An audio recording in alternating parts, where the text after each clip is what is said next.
It's the JT Cho Show!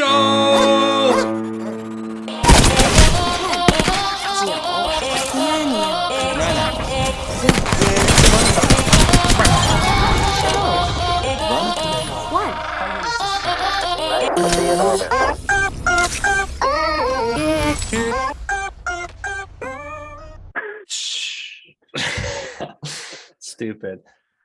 Welcome back to the JT Show alongside with my co-host Cut. Oh shit, I got a promotion.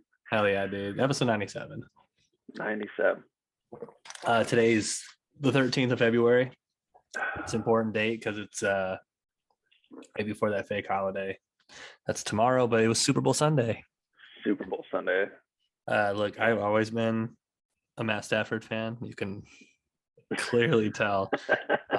No, give it up for me Matt too. Stafford. I thought they were gonna win the whole time. Yeah. First off, what a good Super Bowl. Yo, by the way, when I do go back to work, I'm gonna look like a king in there because the only parlay I told him I put down was Cooper Kupp with 2 touchdowns and the Bengals plus 4.5. Both of those hit. Yeah, so I'm gonna look like a gambling guy back in there. Yeah, the only person that kind of blew it for me was Jamar Chase he threw one, he didn't catch one, and I was like, yeah, golly gee. I mean, imagine if you had put it on him throwing one. It was another Super Bowl with the Philly special, but it didn't quite work out. Cooper Kupp screwed the pooch there, dude. He missed the toss. He's like, this is why I'm on the other end of the ball. Give it up for Cooper Kupp. Right. How come he didn't throw it? Something that's tweeted out by Desmond Howard. Chris Collinsworth kept saying Matt Stafford's got no weapons on the field when he had Offensive Player of the Year Cooper Kupp. So why would you? That's such a good point. Why would you keep saying he's gonna stand that duo? And I hope they never do another Super Bowl. Well, I mean, that's very likely because their station does not get the next rights until LIX because it's every 4 years. I think Tony Romo. I think the fans should vote on who gets to do it, and it would be Tony Romo every year plus whoever he brings on. Well, I mean, the reason why it goes to those different crews is so each major. I mean, I understand why. Yeah. I understand why. It doesn't make it right. Yeah, but I mean, then you'd get into contract issues and blah blah blah blah. Fuck all that. I mean, it's not the worst crew, but I mean, sometimes Tony Romo. It's not the worst crew, but it's not the best. And if you're gonna have the best game on the TV, you might as well have the best crew. I'm just glad it wasn't Joe Buck. Oh, thank God. During the game, though, can you imagine if it was Joe Buck and Booger? Oh my God. I'd watch it in Telemundo. Yeah. I'd watch it in German, bro. How interesting would that be? Odell Beckham Jr. scores a touchdown. Beautiful throw from Matt Stafford at the point who had thrown an interception. I missed how he went down. I saw the highlight play of him scoring. Yes. It was a beautiful throw. Right where it needed to be. And then he went down on a non-contact dropped pass. So the way that his knee stuck into the ground, it looked like it buckled a little bit in slow motion. They only showed it a couple times, so I didn't get to really catch it. But it looked like his knee buckled a little bit. Joe Burrow's knee injury looked hella bad. Joe's looked terrible. I thought he was done for the game, but then he got up and walked on it, and I was like, okay, he's probably coming back. Matt Stafford rolled his ankle. It looked like his I believe his left ankle. As soon as I saw the defender roll on his ankle when he was brought down, I'm like, Matt Stafford's played through way fucking worse. Okay, you ain't mentioned Matt Stafford for a sprained ankle in the Super Bowl. No, he had his shoulder dislocated in that one game. Came back in and threw a fucking tutty right after. I can still throw. Yeah. That other team screwed themselves, dude. They called that timeout. They're like, no, we don't like this formation. Let's call it timeout. Get Matt Stafford back in here. As happy as I am for Matt Stafford, Joe Burrow, I feel for him as well. It's not like, I wanted the Rams win, like, if the Bengals win, it'll ruin my night. No. It was 70-30 that I wanted the Rams would win. But if Joe Burrow would have won this Super Bowl, he probably would have been the coldest man in the league, like period. I know Oh he's yeah. one of the coldest. He's top 5 coldest man in the leagues right now. He's got ice in his veins. He had a great postseason, second year coming off that injury, comeback player of the year. But if he would have capped it off wearing that fly ass suit when he came in today, he would have been the coldest motherfucker in the league. I loved all the memes coming into the game, and it like all of them were about Cincy and Joe Burrow. And then one of the memes was funny. It was like what the Rams are bringing to the Super Bowl, and it's like all their superstar talent they have. They're like Aaron Donald, Von Miller, Matt Stafford, Odell Beckham, Cooper Kupp. They're like naming all their fucking marquee players, and it's like what Cincinnati's bringing, and it's Joe Burrow in his dope ass suit and his fucking Cartier shades, dude, and he's just looking cool as shit. Yeah, he's still the coolest guy in the NFL. You can't prove me wrong. One of the dumbest penalties I think I've seen taken in the playoffs came against the Bengals after they, I believe, was that defensive hold? No, it was one of their bench players who wasn't dressed for the game. Oh, that was so dumb. Yeah, it's just dumb that he would do it. I mean, it didn't really cost them the game. It's just to keep players off the field. It's just one of those. What a dumb penalty to take. Why are you on the field? Yeah. I thought you were like dumb calls, and that one that the holding, it was debatable. Which one? The hold, that wasn't debatable. The hold was not debatable. There was no hold there. Yeah, it was nothing.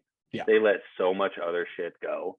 It was they let like a half fight go on the sideline after a play. How are you going to call that? It was a low penalty game into the last 4 minutes, which I think is crazy, because I do think, and I will stick by this, I think that hold and the no face mask call on Jalen Ramsey, those were the 2 biggest calls of the game. So they each gave up a touchdown, technically. Technically, they did. So Rams still win. One botch call, because that's definitely a touchdown taken back. Oh, 100%. And that's definitely probably a whole play taken back. Yeah. Oh, and how about a place kicking error, a place holding error, where 1 point cost you a field goal, where you're like, that could have cost them the game. Matt Stafford was like this close. Did you see who got the MVP? Yes. Cooper Kupp. Nice. Had to be Coop. Yeah. 8 catches, 2 touchdowns. Really, one of the per yard, it's like 110, 120. I can't remember. Probably somewhere around there. I was saying to Aaron, because Rams last drive where they didn't down it, coming down the field, run game non-existent. Worst run game in the Super Bowl I've seen in a minute. One of the best rush defenses. Yes. So for the alternate, yeah. 4th and 1, Cooper Kupp, kind of like the jet sweep, but he just cuts in as soon as he can, gets like 3 yards, gets the first down, makes a couple more catches, just takes over the game right there. Just that play call, I was like, man, it's crazy. And he's like, well, I was like, Sean McVay makes those calls, and when they don't work, it's in crucial moments, and then he blows big games. So it's what he's known for. And the fact that he just got that, they're going to be like, what a genius call. And then here come the announcers. Well, sir, if you get it, you look smart. And if you don't, they question what you're doing out there. I was like, duh. Like, all right, fucking, who is it? John Madden. Cool. Yeah. We got it. It's been a thing for fucking 50 years in the NFL. Yeah, obviously. You call a crazy play. If it works, you look like a genius. Doesn't, you look dumb, obviously. No fucking shit. I know we talked about it on the phone. By the way, Cooper Kupp, 92 yards, 2 touchdowns, 11. I think his over was like 107. The under hit then. Yeah. Odell had 2 receptions for 52 yards and a tutty, so his under definitely hit. Yeah, because his was in the 60s, wasn't it? Yeah, I think so. Yeah. I think if I check over my Jamar Chase was definitely. I think if I check over all my bets, I lose them all. Had such a good game. 22 for 33, 263 yards and a touchdown. Obviously, you'd want another touchdown there. But yeah. Fucking sick. Joe Mixon had a decent game, 15 carries for 72 yards, average 4.8 yards a carry. That's pretty fucking good. That's just above average. T. Higgins had that one giant play, so I think that's the bulk of his yards. He had 100 even. Jamar Chase had 89 even, and Tyler Boyd had 48. Yeah, I all my bets tonight got blown by like one thing, The game was never tied again. I only placed the one I only placed the one bet, and I hit my first part of it, and I was over 9.5 in the first. I needed Cooper to get 2 touchdowns, which he did. I needed Chase, I needed Joe, and I needed the Rams not to lose by more than 4 points. Right. And only 2 of those were whiffs, and $30 would have been 1,300. But if I didn't have those 2 tutties in there, it probably only would have been like 250 anyways. Yeah. Still would have been a good hit, but at the same time, could have been a great hit. It's only money. Yeah, I mean, as long as you're, making it. Yeah, no, I'm not going to go broke over $30. I'm not going to go broke gambling on sports. Yeah. One thing that's pretty cool. There's a guy, one of our regulars, comes into the bar. He's super into betting, and I've been talking to him about my bets and how I've been hitting some and losing some, and I've like quote unquote coached him through like a couple of his NBA bets, and 3 out of the 4 that I've told him about I've hit. And so he's like all about talking about these bets with me. And so every day he comes in, because he comes in every day I'm working, he throws $1 on the table and he looks up at the TV and sees what game's going on. He goes, "Hey, what's the point spread for this game?" And I'll tell him, and he goes, "All right, I'll take this team with the spread." And I'll be like, "All right, deal." And I'll throw my $1 on the table. So we always have $1 bet every shift I work with him. Hilarious. And it's just funny. I think I'm 2-1 against him right now for the bets with him. But it's just a cool little camaraderie thing with it. Yeah. He was the one that I told tonight about the 2 Cooper tutties and Bengals plus 4.5. And so he's probably at the bar right now, hooping and hollering for me, even though I didn't win shit. I've definitely seen some salty fans already. Oh, dude, there's going to be so many. One person said, "I guess the Bengals winning didn't fit the narrative of the NFL." I'm like, okay. There's always those, bro. It doesn't matter who it is. Tom Brady could be in there and he could lose, and people would be like, "Oh, they did it because of this." Everyone loves watching Tom Brady lose in the Super Bowl. Everybody does. Not me, but everyone else. And there's always something. Aaron Donald said he could possibly walk away from the game after winning this ring. He's done enough to be a Hall of Famer in my book. Hey, speaking of Hall of Famers now, Matt Stafford has now entered the chat room. 100% Hall of Fame. 100%. His numbers beforehand, arguably not first ballot, but arguably Hall of Fame. Now the Super Bowl win. He definitely gets in within the first 4 years of his eligibility. Yes. Yeah, but I mean, you look at all the quarterbacks with 1 Super Bowl that aren't in. But yeah, Trent Dilfer, Flacco, even though he's not eligible yet, Flacco will never be in there. Dilfer's never going to be in there. Yeah, Flacco. I mean, who else? Who else with just 1? Carson Wentz. Yeah, Carson. That's not really his ring. Fucking Nick Foles. Nick Foles ring. Yeah. Same. Did you like my joke in the chat too? I was like, "Oh, now they both have a ring." Jimmy Garoppolo won't make it with 2. No, he won't make it with 2. Jimmy Garoppolo will go down in history as the only, but he's not a starting quarterback. He'll be the only quarterback with 2 Super Bowl rings to not make the Hall of Fame. Has that ever happened? So there's never been a 2-time winning Super Bowl quarterback to not make the Hall of Fame. I don't know if that includes backups, but I'll give myself a 75% window here. I think I'm right on that. And Plunkett again ascended from backup to starter to assist the relocated Los Angeles Raiders in winning Super Bowl XVIII. He is the only eligible quarterback with 2 Super Bowl wins as a starter not to be inducted into the Pro Football Hall of Fame. So he's only got 1 as a starter. 1 as a starter, but 2. 1 as a backup. But 2 Super Bowl wins. So 1 as a starter, 1 as a backup. So just saying, yeah. All right. So him and Jimmy Garoppolo are in the same bucket. Same boat. Same fucking boat. He's upper class on that boat though. Jimmy Garoppolo is still living below deck. He's living top deck on that boat.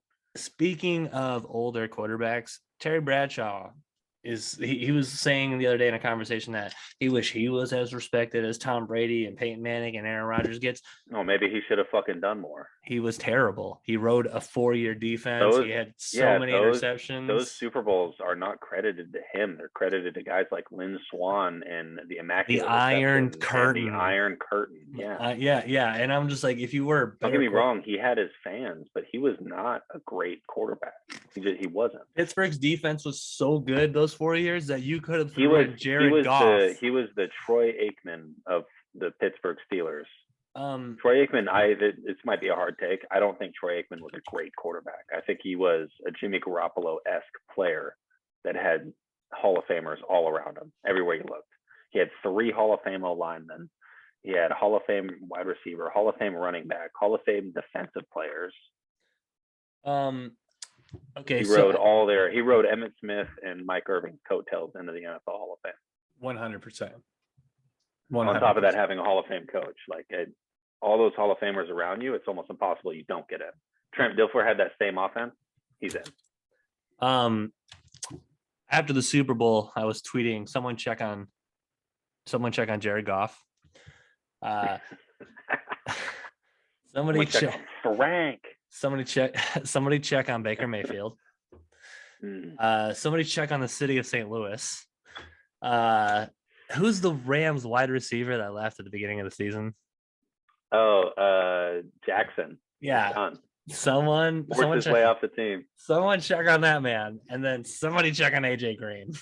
Those 5 people. I mean, like, I know they didn't win, but yeah.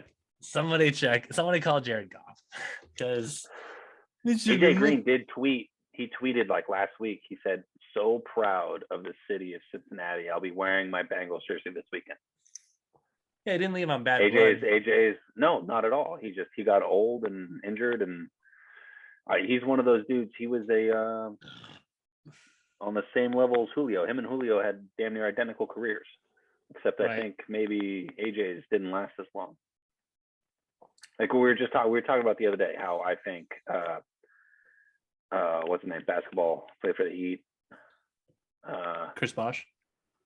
No, the point. Dwayne Wade. Dwayne Wade.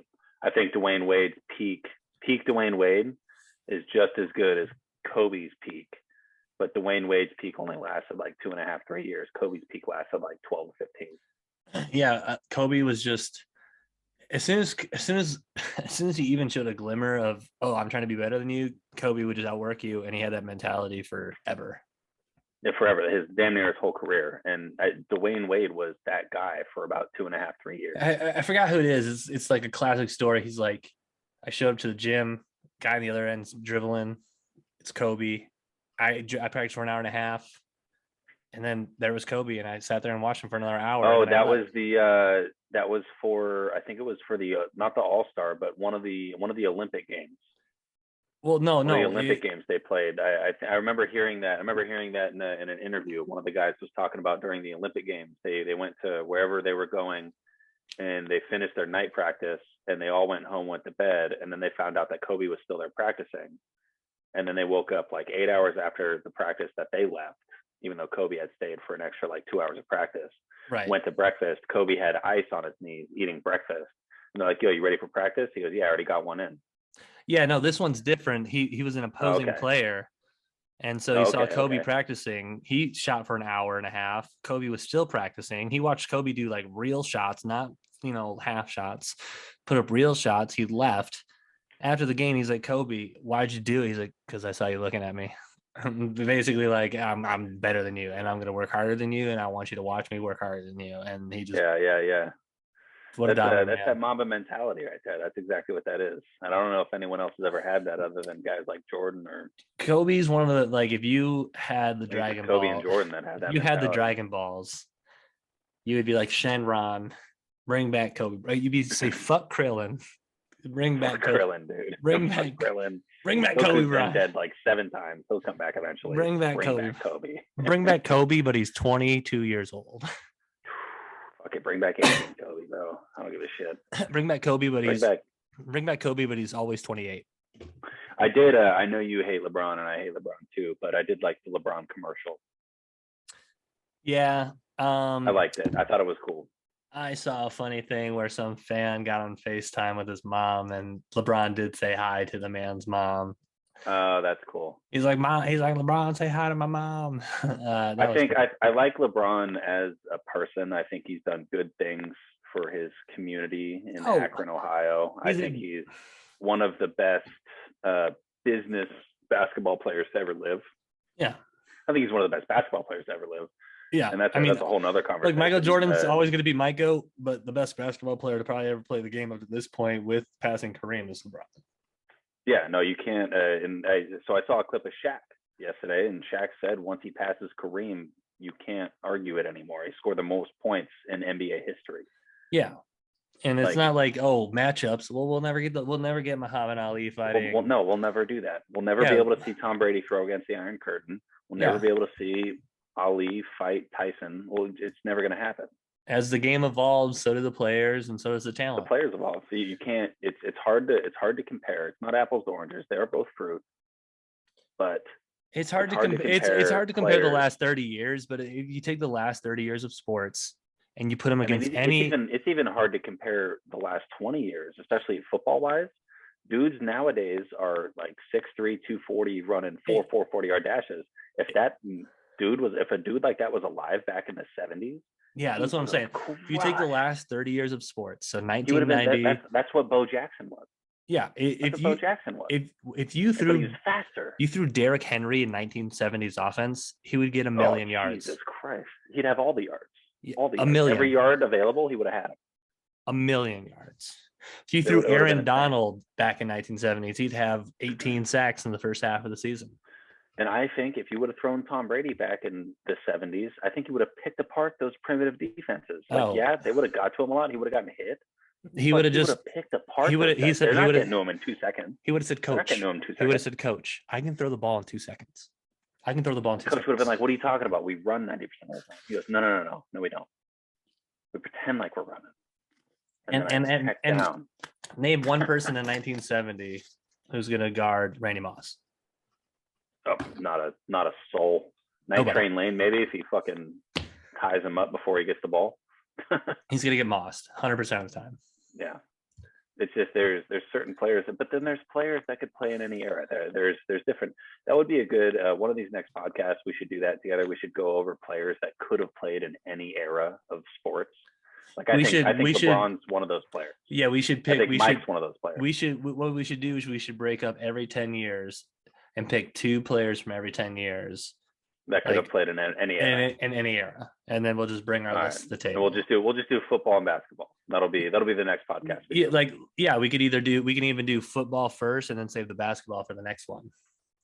We could do that. And then hockey's just like Wayne Gretzky. Okay. You can do hockey. I'll do baseball. Hockey's too tough because realistically, baseball's tough too. Yeah, baseball is tough. People make those arguments that Babe Ruth could play today. I don't fucking think so. No way. I don't think so. I see the way. I don't think there's no way. I think he would be a mediocre player. He'd be a better hitting Bartolo Colon. He'd be strictly a pitcher just because of his build. He was a fat guy. Not playing anywhere. Sure as fuck not playing center field. Yeah, but look at how fast. But look how the people are throwing breaking balls at 88 miles an hour now, and that used to never be a thing. Yeah, no, he can't do that, but he does hit as a pitcher, and I think that's his thing. I think he would be able to.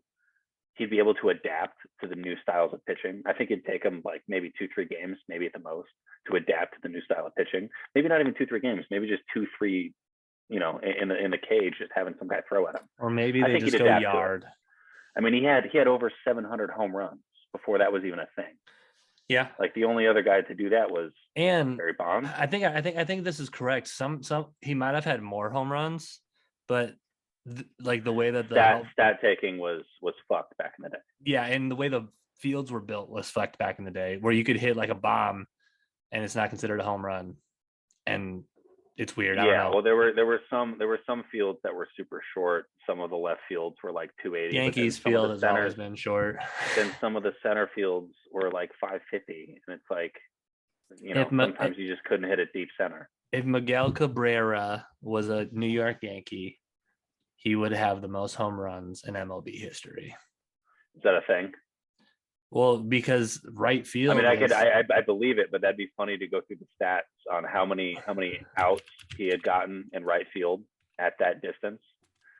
That'd be a pretty funny one to go through. Maybe that's something we should do on a different podcast, though, because that is an interesting take. I like that. Because I mean, here I'm looking it up, just the distances. So the Comerica Park, it's 420 to center field, represent Detroit. Left field is 345, and right field is 330. Yankees Yankee Stadium right field is 314, center field is 408, and left field is 318. So the edges are very low. The center is just under average, I would say. Yeah, but the Yankee Stadium, so 15 park. Yeah, smaller park. Yeah, smaller park. Yeah, little T-ball park. You couldn't hit it out there. Guarantee, I could still hit a home run. A baseball off a wood bat. BP style though, not 100-mile-an-hour fastball. Like 65. Like a pitching machine. 80. Like BP. Like you have some old guy throwing 80-mile-an-hour fastballs at you. If I couldn't do it in 40 swings, I couldn't do it. That'd be interesting. Once you get some real money rolling in, we're gonna have to put that to the test. I mean, because I can still eat. I mean, I know softball's way different and they're way shorter. Yeah, I mean, it's coming off a metallic bat and it's a bigger ball and there's more pop. I think a wood bat with a Justin Verlander, if you're watching, you're a fan, hit me up. Slam my DMs. Hook me up, dude. Let's see if we can do this. Let's link up, man. Slide my DMs, and then the first ball you throw, just high cheese.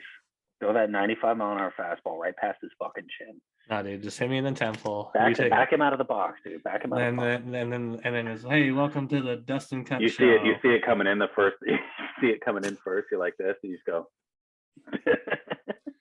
It's like a what do you call it? A TikTok I saw the other day was some truck and it said like something. Oh yeah, passing lane to the left of the truck and then suicide to the right of the truck. So the guy took his blinker and he put it to the right. I'd be in the batter's box putting on my right blinker. Throw that blinker on, baby. If you're ever feeling down though, it's not a laughing matter, but we're joking around. Reach out. Reach out to that Logic song.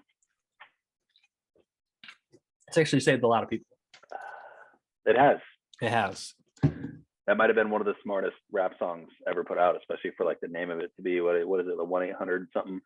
Yeah, whatever the name of the song was, the suicide hotline. Yeah, you should plug the suicide hotline. Just throw that in there. Yeah, I will. We're not trying to be insensitive, but it was a funny TikTok. It was a funny TikTok. Okay. And if you didn't want me to repeat it, then it shouldn't be allowed on TikTok. And if you want to cancel Taylor, go ahead and cancel Taylor. I'll take over the show. He'll be my co-host. Jamar Chase tweets, damn. That's the Jamar Chase update. Acceptable. We're live on Twitter right now. Things that are trending. The memes of the Super Bowl. 50 Cent is now a full $1 because he's hanging us. I saw one comment that was really funny. It said 50 Cent looks like he ate the artist formerly known as 50 Cent. When he was upside down. Honestly, I didn't think he looked that bad, to be honest. No. I think he looks like just like a built old dude. Custom wife beater, which is one hell of a name for a shirt. Still one hell of a name for a shirt. I'm surprised that hasn't been canceled yet. When he's hanging upside down, another meme was me trying to grab my phone when it fell off the bed in the middle of the night. One of them's a picture of Spider-Man, and it says 50 Cent waiting for his turn during halftime show. Like he's just hanging there the whole time. Man, dude, memes are the new Avengers when they were all posing at the end. Oh yeah. Oh man, dude. Too funny. Yeah, what a good Super Bowl though. Give it up for Matt Stafford though. That's why I'm wearing the Lions hat. Stafford on this podcast, we do.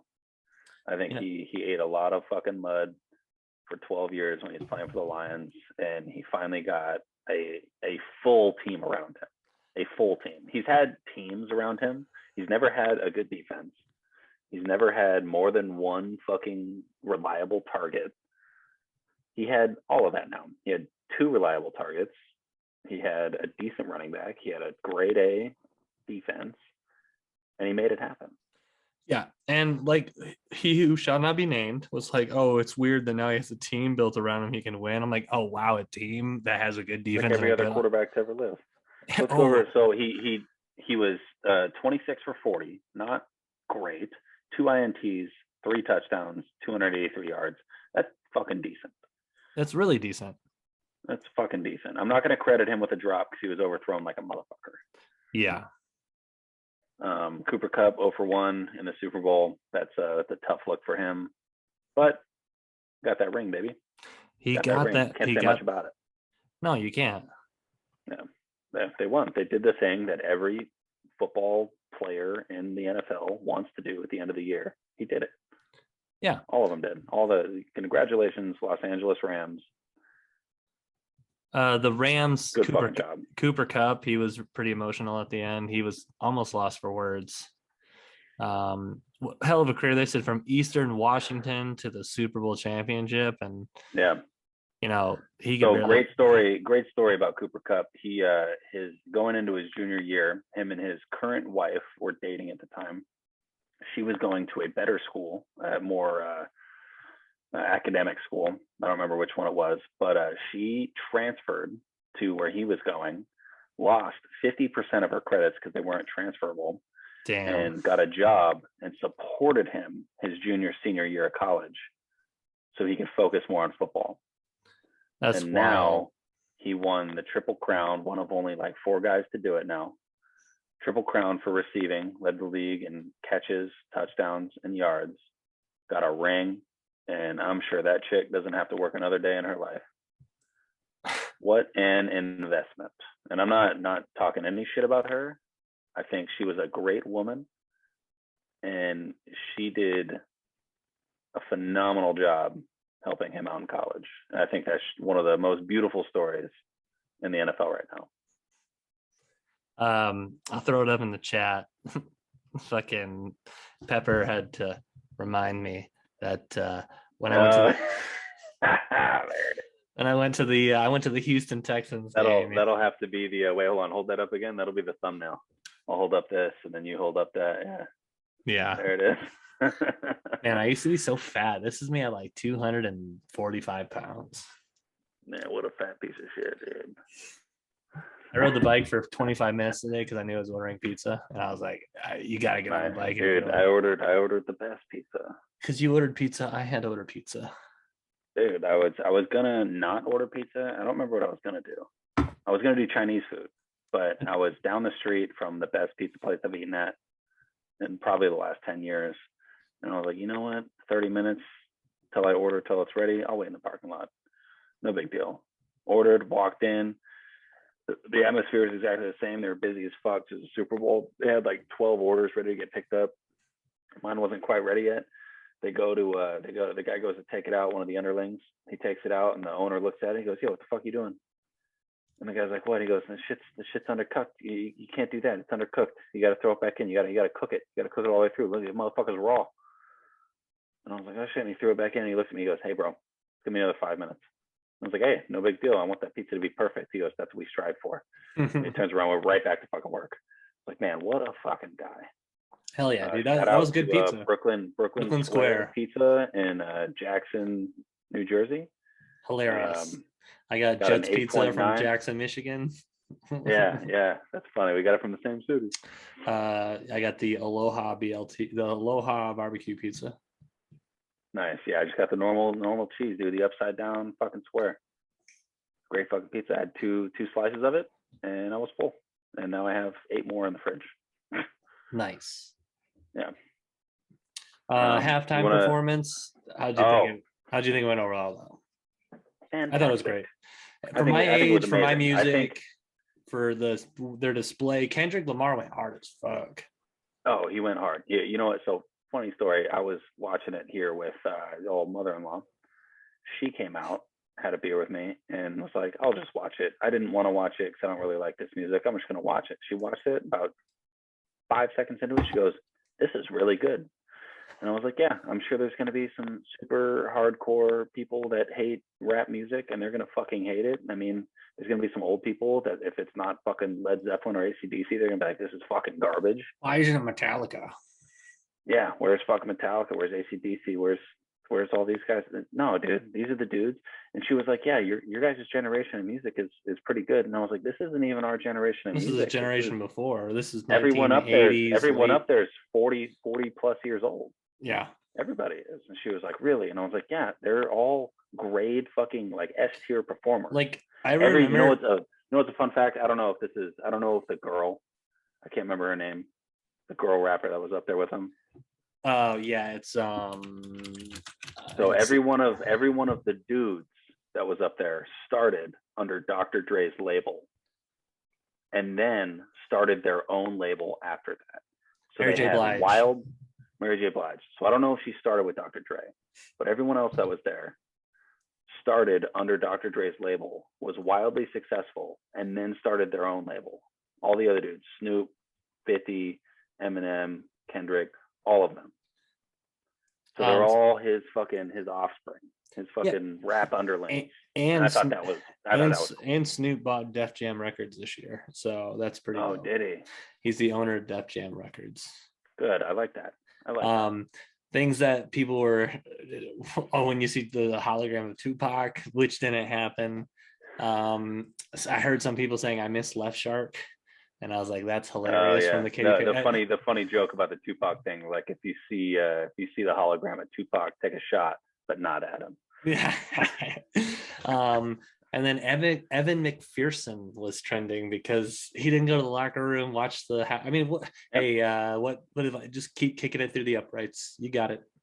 He didn't miss a kick throughout the entirety of the playoffs. One of the baddest the kicks tonight were really clean. He might be the second coolest person in the NFL just because of his confidence.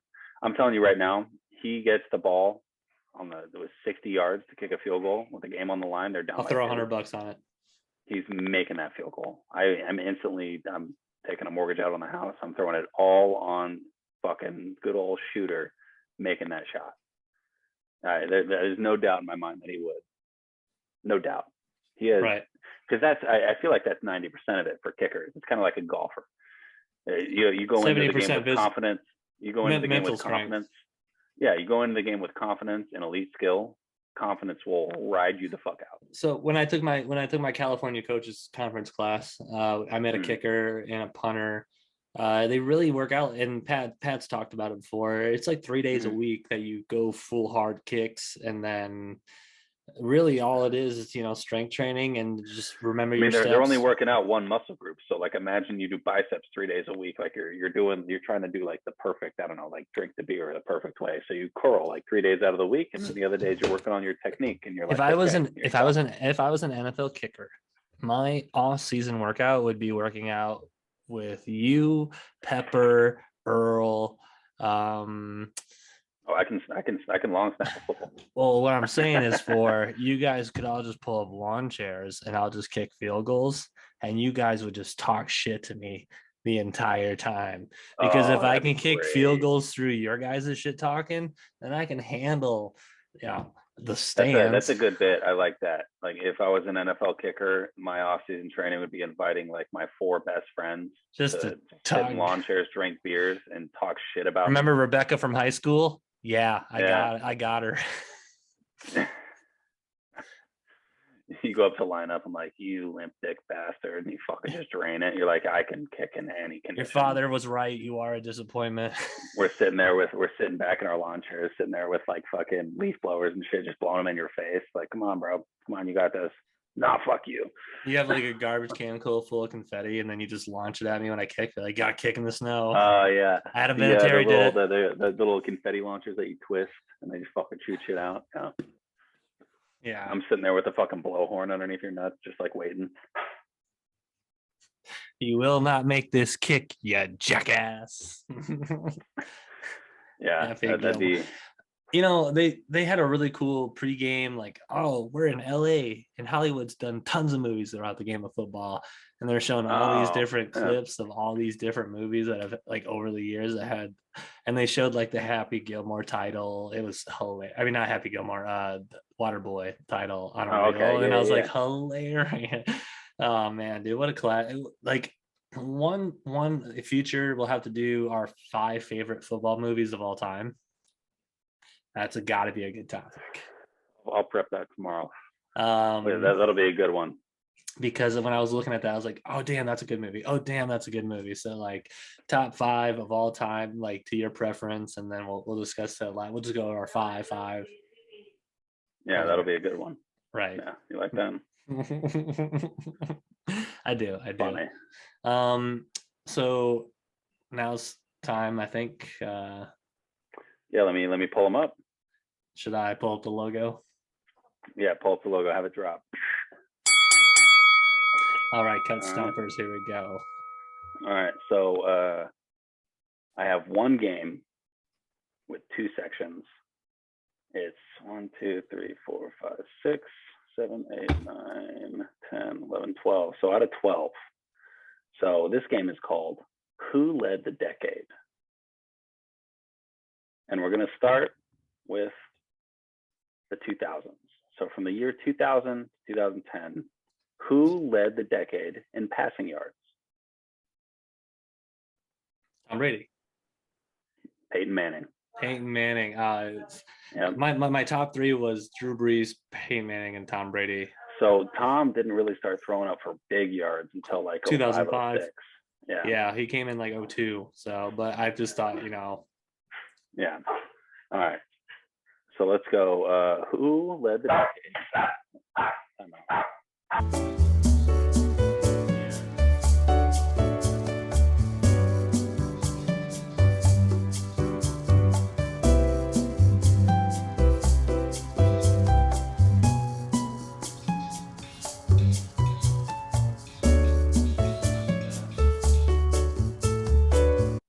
But McCall Hardman Jr. tweeted Eli Apple a picture of his ring. He goes, "You might just get one of these one day, but in the meantime, just get better at your craft." Ooh, kind of harsh. That is kind of a slight. Okay. All right. Live. We're back. We had an interruption. We had a Karen moment, but we're back. That's all right. All right. So who led the decade 2000 to 2010 rushing yards? Adrian Peterson. LaDainian Tomlinson. LT, dude. You always forget about LT. AP didn't come into the year till like 05. Yeah, that's right, man. I'm thinking because 08 he had a great season. He did. He had one of the best. All right. Who led the decade 2000 to 2010 sacks? Now, if you don't know, I'll give you a hint. Okay, I don't know. You share the same last name. LaMarcus Taylor? Jason Taylor. Jason Taylor led that decade in sacks. Who led the decade in interceptions? Oh man.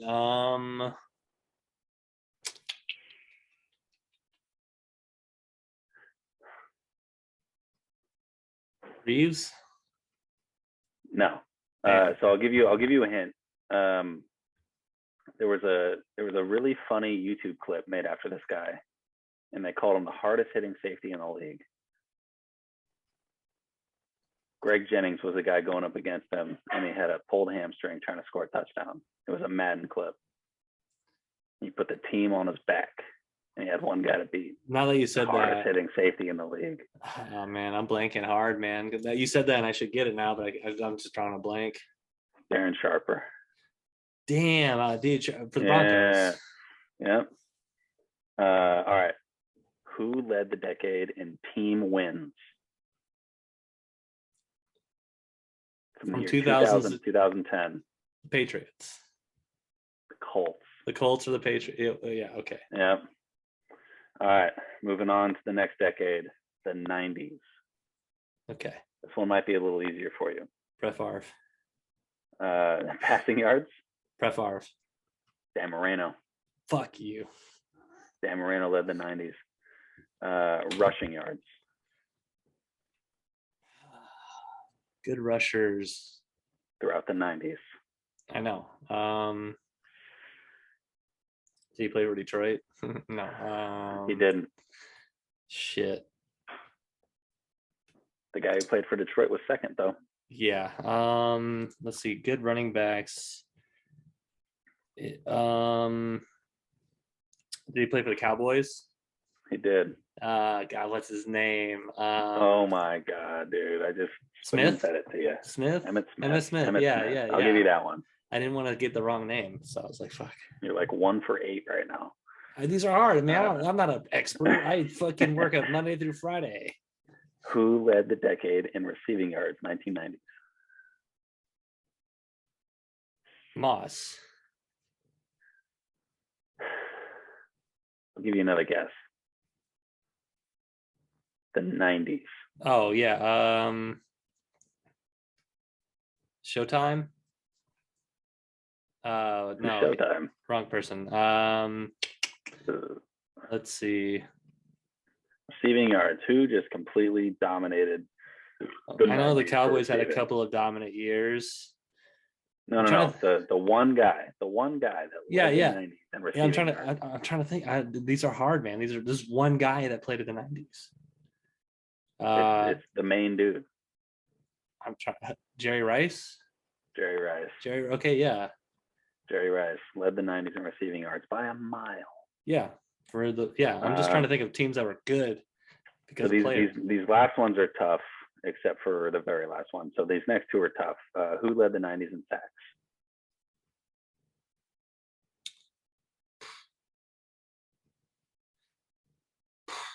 I don't know. One singular player. Yeah, it's a tough one. Derek Thomas.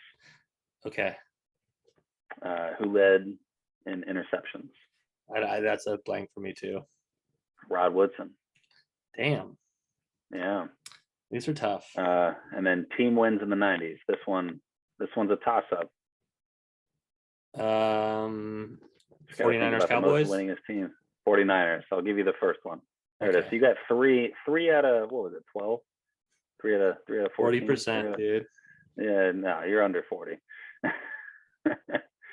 All right, so that's it for the game. 20, now I got something we can just talk about. 25%, baby. So I got 5 years here. Talking about the draft from the 2000 draft all the way to the 2005 draft. You have to guess who the number 1 overall pick was. God damn it. Who was the number 1 overall pick of the 2000 draft? I don't know. Like, I'm gonna go fucking 0 for fucking 15 probably. So Courtney Brown was the number 1 overall draft pick. Was Cam Newton was Cam Newton 2006? No, so now you have to guess what Hall of Fame player came out of that draft. In 2000, dude, I don't know. These are so tough for me, dude. I don't know players like that. This one's an easy one. I don't remember people from the draft class like that. I'm not smart like that. All right, so there's two of them. One of them's not in yet. One of them is Brian Urlacher was drafted 9th overall in 2000. Yeah, out of New Mexico. It's crazy. And Tom Brady was drafted 199 in that year. Okay. Yeah. Who was the number 1 overall draft pick 2001? Again, dude, I'm not gonna get these. So probably the most electric quarterback to ever play the game.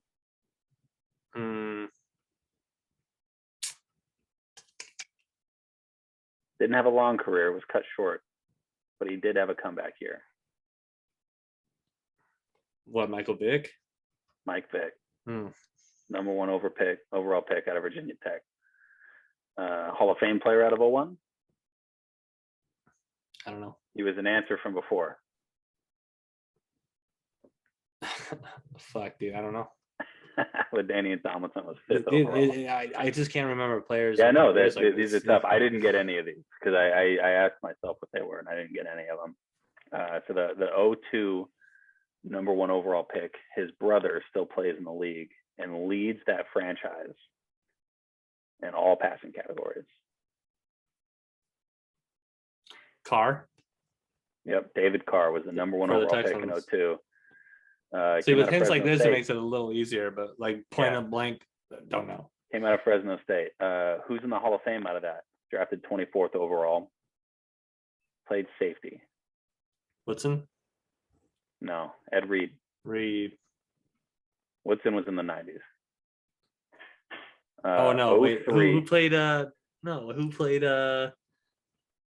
Or no. I was thinking Rod Woodson because he was an answer before. Yeah. Charles Woodson also was drafted in the 90s. Yeah, that's right. 98. Yeah. A few years on. So 03, I'll give you hints. The number 1 overall player and the number 16 player were both drafted out of the same college. The 16 player was a safety, won a Super Bowl, the number 1 overall pick, played in one of the teams that played today. And he was there for a while. The quarterback. Yeah. The number 1 pick was a quarterback. They both came out of USC. Oh, okay. God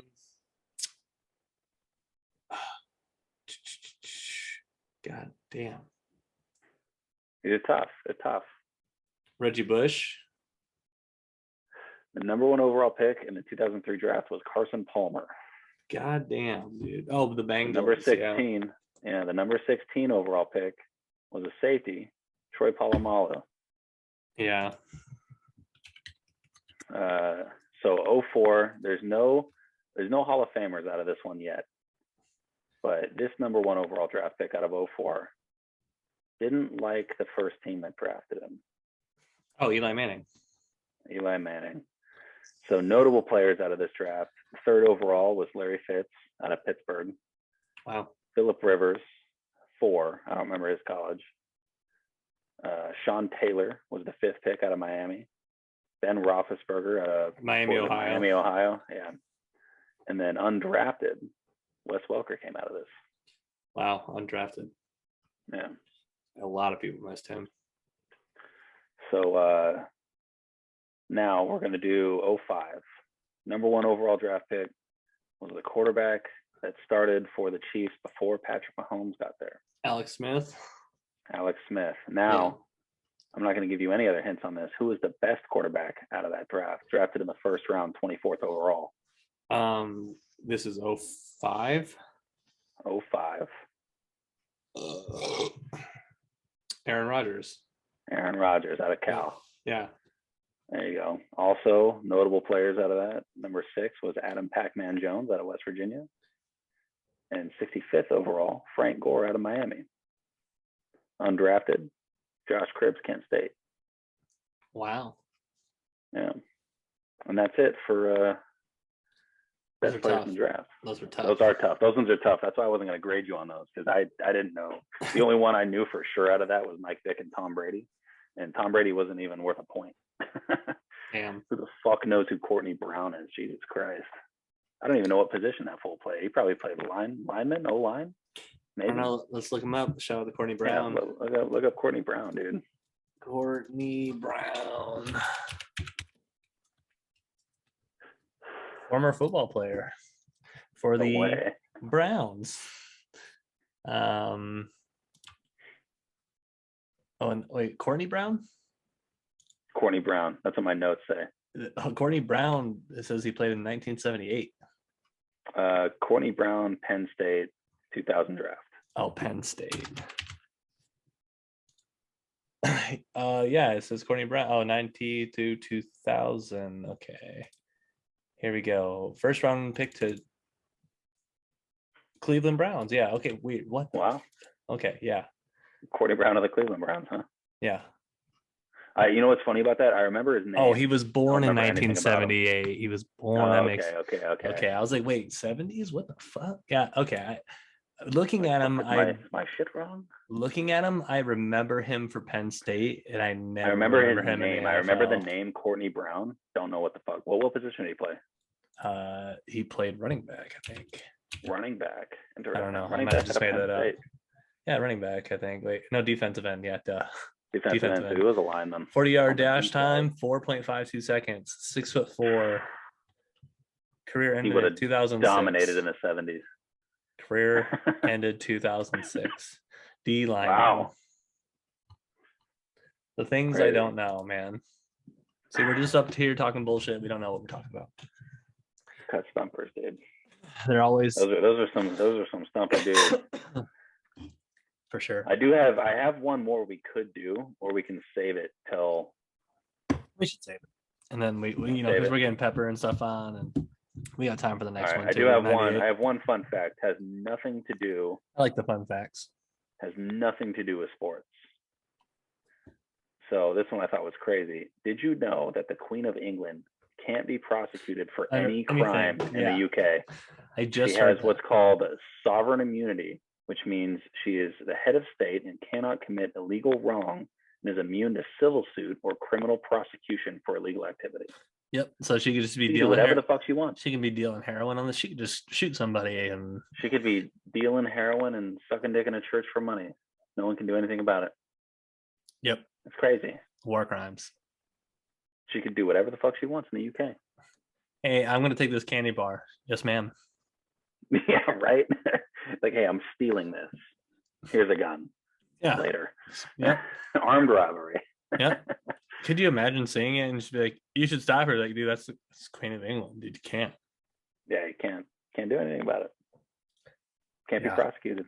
I thought that was ridiculous when I heard that. I was like, what the fuck? Queen of England. You imagine if like Trump or Biden had that. If Trump had that, it would have been the most ridiculous thing. He would have just been slapping people. There'd be no impeachment. There'd be nothing. No. Yeah. Yeah, if the president had that, we'd have no impeachments. Long live Bill Clinton and what was her name? Hillary? No, not Hillary. Monica? Monica. Bill and Monica might be together today. If you couldn't get prosecuted for anything. She'd still have a book deal. Yeah, She'd still be getting paid. Yeah, for sure.